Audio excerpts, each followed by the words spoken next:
Hello, welcome to Digital Farm TV Rural News. I'm Andy Walker. The New South Wales Primary Industries Minister Katrina Hodgkinson late last week announced a new service delivery unit, Local Land Services, which she described as the most fundamental change since the 1940s to the way New South Wales farmers and landowners access services, information and advice. Local Land Services will deliver locally prioritised services including agricultural advice, plant and animal pest control and biosecurity, natural resource management and emergency and disaster assessment and response. Local Land Services will be decentralised and will see the end of multiple agencies providing uncoordinated, highly duplicative and unnecessarily expensive services, the Minister said. A reference panel chaired by New South Wales National Resources Commissioner, Dr John Kennery, will be appointed to guide building the new agency to deliver improved services.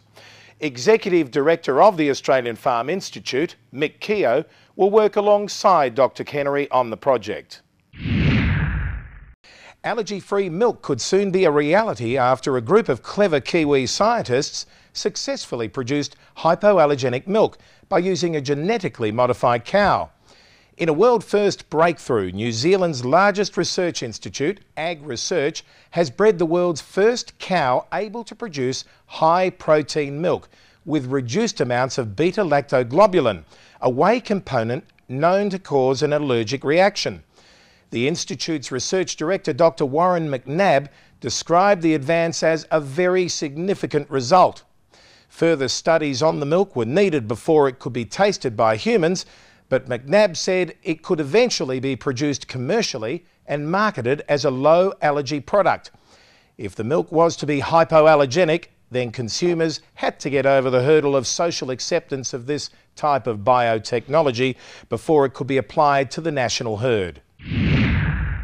Australian farmers are unlikely to benefit from the US and EU reforms of the Farm Bill and Common Agricultural Policy, respectively, according to the latest edition of the Australian Farm Institute's Farm Policy Journal. The US and EU are two of the world's largest agricultural production regions, and changes to their agricultural policies have the potential to impact on farmers around the world, including Australians. The spring edition of the journal, Farm Subsidies to Continue Despite the Crisis, provides insights into proposed policy changes to the Farm Bill and CAP and their possible implications. There seemed to be a general consensus that direct payments to the US farmers were unlikely to be phased out in the future, while the current generous subsidies for the crop insurance will be made even more generous.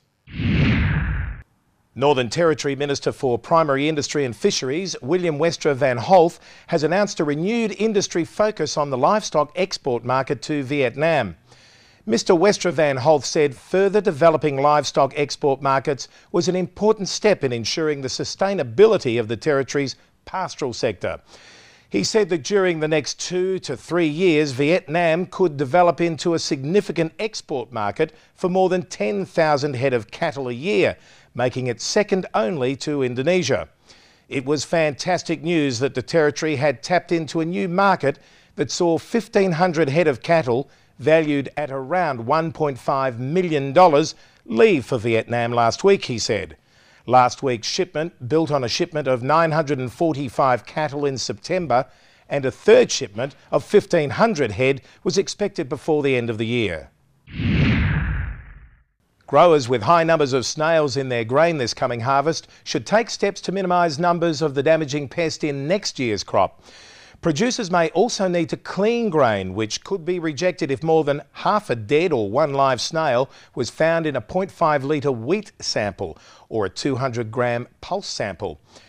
These are some of the messages in a new Grains Research and Development Corporation, or GRDC, snail management fact sheet, which advocates a year-round approach to controlling damaging and expensive snails.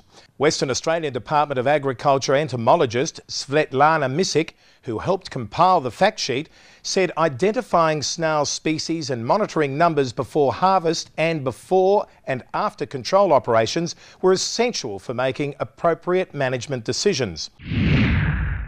Meanwhile, in an ongoing animal welfare saga, a court hearing to determine the fate of a consignment of Australian sheep in Pakistan has been adjourned until mid-month, following international media reports during the past 2 weeks about the fate of more than 20,000 allegedly diseased Australian sheep marooned in a feedlot Pakistani.